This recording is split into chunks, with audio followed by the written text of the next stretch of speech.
Saya share lagi.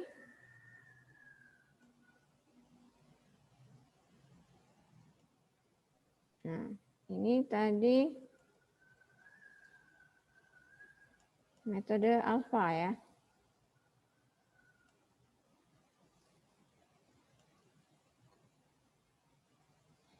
Nah, jadi untuk dapat mencari Fs itu ada 3 metode. Silakan dipilih. Ada alfa, metode alfa ya. Ada beta, nanti ada lambda. Ya, kapan pakai alfa, kapan pakai beta, kapan pakai lambda. Jadi QS ini tidak bisa langsung dicari. Tidak sama dengan nyari yang atas ini. Kalau QP ini kan selama QP yang kecil itu bisa dicari. Ya, NC aksen NQ aksennya dapat, dia langsung ini bisa dicari. Tapi kalau Fs atau QS ini tergantung dari nilai Fs, tergantung dari sini. Ya. Nah, untuk nyari nilai Fs itu ada metode Tomlinson atau alfa. Itu Fs itu alfa dikali C plus K kali Q tangan delta. Ya. K-nya itu adalah koefisien tekanan diam dalam kondisi diam. Ya. Nah, ini ya.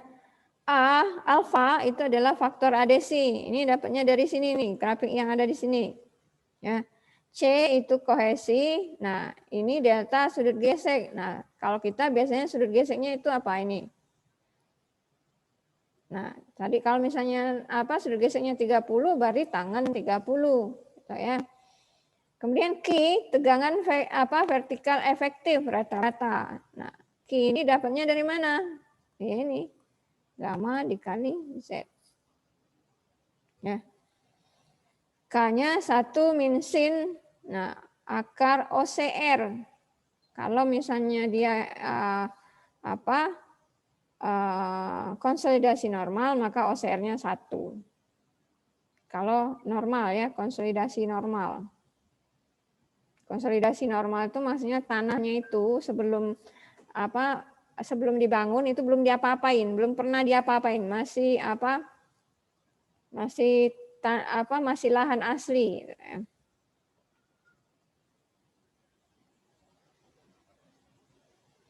Nah, ini Fs alfa dikali C plus K dikali K tangan sudut geser. Nah, dapat alfanya dari mana? Dari sini. Alfa itu faktor adesi. Nah, lihat ini, ada alfa itu berdasarkan nilai C, ya. C dalam keadaan undrained, nilai C ini. Nilai C, kalau di sini satuannya KSF. Nah, ini jangan salah. Jadi nanti harus ini dulu. Dikonversi dulu. Nah, ini KPA. Jadi bisa pakai KSF, bisa pakai KPA. Nah, misalnya berapa? Nah, KPA di sini malah saya ini KPA itu kilonewton per meter kuadrat, ya. Satuan ini jadi KPA itu dari sini. Kemudian KSF itu adalah kilo pound per square feet, ya. 1 KSF itu 47,88 KPA. Jadi misal nilai CU-nya berapa? Oh, C-nya C-nya misalnya 15 ya. 15 kilonewton per meter kuadrat. Nah, ini kan ini 0 di sini. Ini 50 sampai ini. Nah, sekarang kalau misalnya C-nya 15 kilonewton gimana? Ini kan 25. Ya. Kalau 25 ini setengahnya 12,5. Berarti berapa? Sekitar sinilah gitu. Nah, kemudian ini ada lagi, lihat ini ada garis-garisnya yang ada banyak, ada 3 ini ada. Malah yang garis putus-putusnya ada 3. Nah, kita pakai yang mana? Berdasarkan apa? Ini ada aturannya lagi. Nah, ini yang pertama ya, garis pertama ini yang ini ada nomor 1, ini dikasihnya tanda. kondisi tanahnya itu adalah pasir atau kerikil berpasir yang terletak di atas tanah kohesif mulai dari yang kekuatan sampai dengan yang sangat kaku. Itu apa perbandingan penetrasinya, ini PR-nya itu kurang dari 20. Kalau dia kurang dari 20, 1,25, lebih dari 20 itu apa dia pakai yang grafik tadi ya. Nah, jadi dicari dulu PR-nya. Jadi kedalaman penetrasi ke tanah kohesif. Jadi kedalaman tiangnya berapa? Misal kedalaman tiangnya ketika ini berarti panjang tiangnya ya. Misal 30 meter. Diameter tiangnya berapa? Diameter tiangnya ketika direncanakan ini secara ini ya, secara kasar lah, atau secara dengan nilai kotor dengan nilai gross misal berapa? Yang standar lah, standar dari pabrikasi misalnya 40 cm. Berarti kalau 40 cm berapa? 0,4 meter. Berarti berapa ini? 300 dibagi 4. Berarti lebih dari 20. Kalau lebih dari 20 berarti pakai yang ini. Nah, sekarang lihat jenis tanah kita itu apa? Yang pertama kalau dia pasir atau kerikil berpasir, ada kerikilnya ya. Yang kedua, lempung lembek di atas lumpur yang terletak di atas tanah kohesif mulai dari yang keras sampai dengan yang sangat keras. Yang kedua, tanah-tanah kohesif dari yang keras sampai dengan yang sangat keras. Nah, kalau tergantung, kalau misalnya kita tanah berpasir ya. Kalau tanah berpasir berarti 1 ya. Berarti yang kita gunakan ini, 1 ini. Jadi kalau misalnya nilai kita C-nya 15, berarti tinggal ke sini. Nah, kan harus motong ini ya, motong yang grafik 1. Ke sini. Nah, ini nilainya berapa ini? Kalau ini 1,0, 1,5 berarti ini 1,25. Berarti alfanya sama dengan 1,25. Kira-kira paham nggak? Untuk dapat nilai alfa. Halo? Ya, Bu. Nah, kalau nilainya C-nya, kalau misalnya dia tanah pasir kan, tanah pasir C-nya 0 kan? Kalau C-nya 0 ya kita langsung aja ke sini. C0 ya. Ke sini turun. Kan dia harus motong. Ya tetap dia berarti sama dengan alfanya 1,25. Nah, Fs tinggal kita cari. Kita masukkan saja. Alfa 1,25 dikali 0 kalau dia misalnya C-nya 0 plus K. Nah, K ini kan 1 minus sin 30. Sin 30 itu berapa? Setengah kan? 1 minus setengah ya setengah. Dikali Q. Nah, Q itu gamma dikali Z. Dikali tangan. Nah, tangan apa? Tangan 30 berapa? Nah, dapat nilai Fs.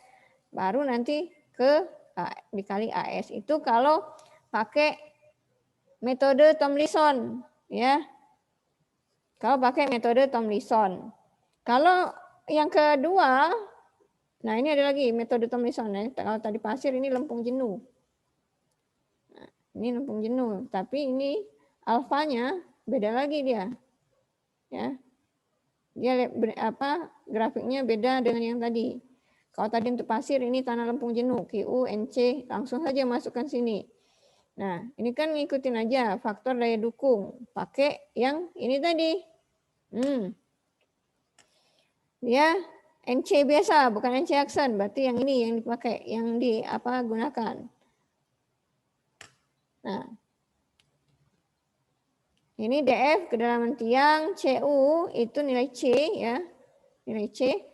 S faktor bentuk. Nah, tiang kita apa? Kalau kita tiang taper itu maksudnya tiang yang dibentuk ya, dibentuk khusus. Kan ada materi yang tentang jenis tiang itu kan ada tiang yang bentuknya kayak misalnya kayak roda. Nah, itu dia berarti dia dibentuk khusus. Atau ada yang segi 8. Nah, itu dia tiang taper. Tiang taper itu maksudnya tiang yang dibentuk secara khusus. Kalau tiang biasa yaitu yang bulat atau segi 4. Berarti kalau misalnya tiang kita bulat atau segi 4 yang kita pakai ini. Ya, S sama dengan 1. Masukkan di sini nanti. CS itu adesi antara tiang dengan tanah. A dikali CU, nilai C ya. CU ini sama dengan C sebenarnya, tapi dia dalam kondisi undrained. CU itu undrained. Nah, A-nya yang kita cari, A-nya dicari di sini. Ya. Adesi antara tiang dengan tanah, CS. Nah, A-nya dicari dulu di sini. Ini berdasarkan nilai C. C-nya berapa? Kalau C-nya tadi berapa? 15 ya. Misal 15-nya di mana? Misal 15 di sini. Ya tinggal ini. Kita mau ngambil yang rata-rata kan? Ambil yang rata-rata. Berarti average curve, berarti kurva rata-rata. Nah, proyeksikan di sini berapa ini? Misal 10,5 atau 11 gitu kan. Jadi A-nya 11 misal. 11 dikali 15. Nah, AS luas selimut tiang sama nyarinya luas selimut tiang yang tadi. Kalau yang ini cuma kalau tadi alfa langsung dikali, ini A-nya dicari di sini dulu baru dikali CU. Dapat CS. Nah, kemudian untuk yang berbutir kasar sama yang tadi. Kalau yang tadi pakai aksen, ini cuma pakai NQ. Ya. NQ minus 1 kali AP. Nah, ini pakai metode Berezantsev ya. Faktor daya dukung dari grafik Berezantsev ini. Nah, baru masuk ke metode Burlan. Ya. Metode Burlan atau beta, kalau tadi alfa kan, Tomlinson, tidak dapat digunakan untuk tanah lempung jenuh. Kalau tadi alfa tadi Tomlinson tadi bisa tanah berpasir, bisa tanah lempung jenuh, ya. Tapi disarankan untuk pasir. Nah, ini ya Burlan ini ya Fs-nya hanya untuk tanah selain lempung jenuh. Itu beta dikali tangen delta. Ini atau K besar dikali Q dikali tangen delta. K besarnya itu 1 minus sin sudut geser. Nah, itu metode beta. Nah, ada metode lambda. Jadi yang membedakan yang membedakan antara alfa, beta sama lambda, ini lambda ya. Lambda atau Vijay-Fock ini cuma nilai Fs-nya saja. Kalau lambda dia berdasarkan grafik yang di sebelah ini. Fs sama dengan lambda dikali Q plus 2C. Nah, lambda itu dapatnya dari mana? Lambda itu dapat dari ini, kedalaman tiang.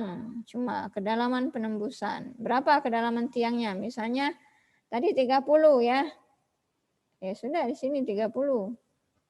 Dia lebih simpel. Ya. Ini 30, kita ini ke atas.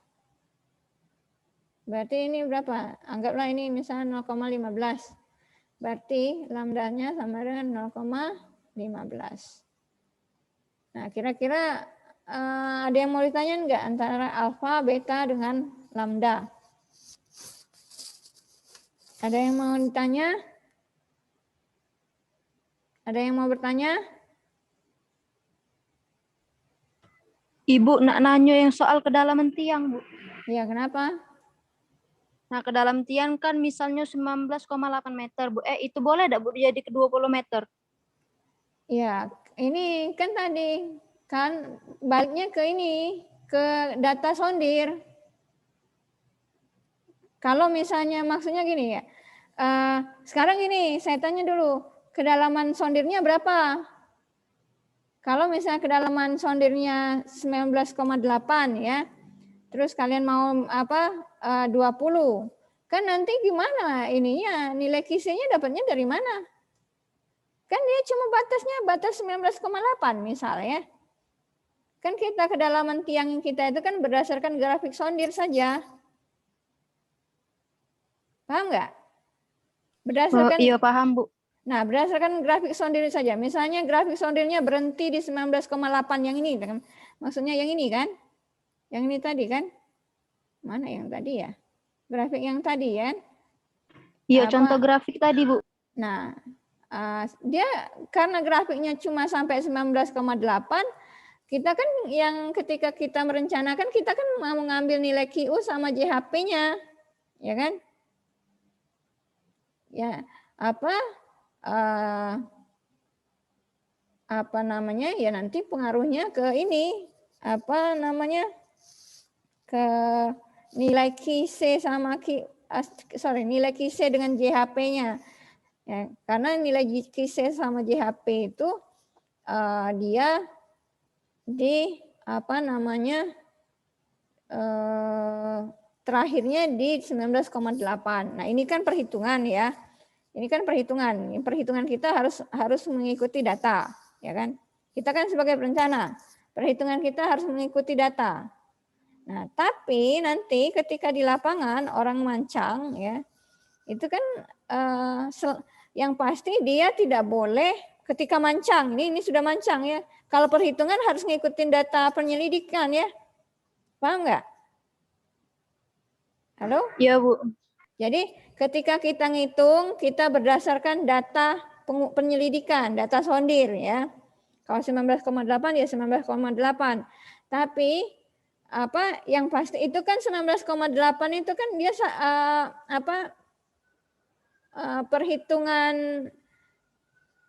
perhitungan minimum ya, perhitungan itu ya, perencanaan itu nggak boleh di ini karena nanti dipertanyakan.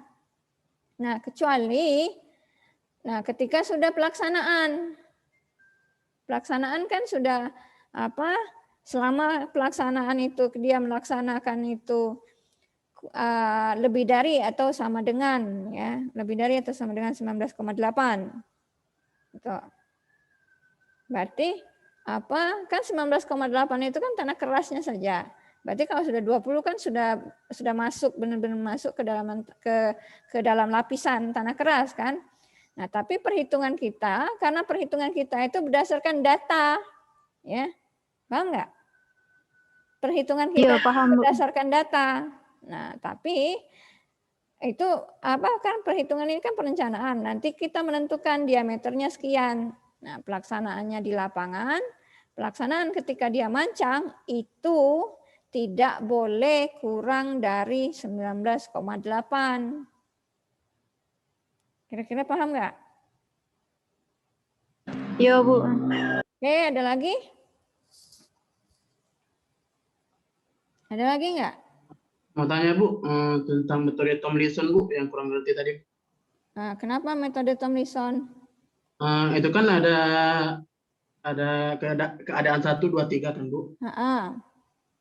Coba lihat grafiknya Bu, tolong Bu. Nah, itu kan di posisi 1,25 Bu. Sedangkan di garis putus-putus kan ada 2 Bu, ada garis putus-putus 1 sama garis putus 2 Bu. Itu gimana penentukannya kalau itu kondisi? Nah, kan ini kan baliknya ke sini. Bentar ya. Nah, ini. Ya, Bu. Menentukan kasus 1, 2, 3 itu ini. Ini 1, ini 2, ini 3. 1 itu jenis tanahnya apa? Pasir, kerikil berpasir atau tanah berpasir, ya. Yang kedua, lempung lembek. Yang ketiga, lempung keras. Ini tanah-tanah kohesif ini kan lempung. Tanah keras, lempung keras. Nah, sekarang balik lagi ke ini. Tadi kan misal tanah kita itu pasir. Kan C-nya sama dengan 0.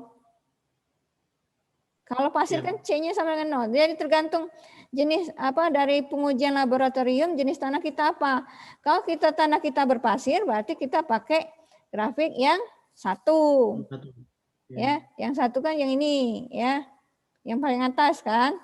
Kalau misalnya tanah kita lempung lembek, kita pakai yang 2 ini. Nih, ya. Ini. Kalau tanah kita lempung keras, kita pakai yang ini. Nah, terus yang yang satunya lagi itu untuk apa, Bu? Itu kalau tanahnya di luar kondisi yang ketiga ini. Ya. Sudah paham belum Anda? Sudah, Bu. Cuman kurang lebih tadi, Bu. Ada lagi? Ya, Bu. Contohnya ini ya. Ini kan kayaknya nanti nggak cukup lagi. Contoh soalnya langsung nanti minggu depan ya. Oke? Sama juga kirim materinya kan juga, Bu, ke Fiklas, Bu. Iya, nah ini ya. Kalau Fiklas nanti Ibu sempatkan, tapi Ibu itu pasti yang pasti Ibu upload itu di student ya. Oh, foto student, Bu ya. Sudah ada, Bu ya? Yang hari ini belum. Tapi kalau Fiklas ini kan ya Ibu belum langsung, biasanya karena Ibu ngajar sampai malam ya, ini biasanya Ibu sempatkan itu hari Jumat baru Ibu upload ya. Kalau hari ini belum Ibu upload ini. Masih mau Ibu rapikan dulu. Yang ini keterangan ini dan tambahkan dengan yang kasus-kasus tadi. Nah, tapi bakal Ibu upload ya. Nah, kita membahas contohnya yang benar-benar, kalau ini kan kamu masih membayangkan kan bagaimana menghitungnya, masih membayangkan ininya, rumusnya. Nah, minggu depan kita ke studi kasus atau ke contoh untuk benar-benar menghitungnya. Dia tuh bentuknya seperti ini ya. Nah, ini. Kalau ini kedalamannya 40 meter ya. Faktor keamanan 3. Minta daya. Ini daya dukung. Bagaimana kalau misalnya yang kalau perencanaan di lapangan kan kita tuh menentukan ini loh. Kita ini kalau di contoh ini kan sudah ditentukan D-nya sekian. Tapi kalau di perencanaan yang kita cari itu ini. Kan itu. Ya. Jadi minggu depan itu kita bahas contoh ya. Kira-kira seperti itu. Nanti materinya akan saya upload yang hari ini ya. Oke? Ibu. Oke, ada lagi siapa? Ada yang mau nanya lagi? Kalau nggak ada, saya sharing hari ini saya tutup dulu ya. Oke. Terima kasih waktunya ya. Terima kasih sudah bergabung. Kita ketemu lagi minggu depan untuk membahas tentang contoh-contoh materinya. Nanti akan saya upload, terutama yang pasti di Fiklas di student saya upload ya. Sampai jumpa minggu depan. Tetap jaga kesehatan ya. Terima kasih. Wabillahi taufiq wal hidayah. Wassalamualaikum warahmatullahi wabarakatuh. Waalaikumsalam.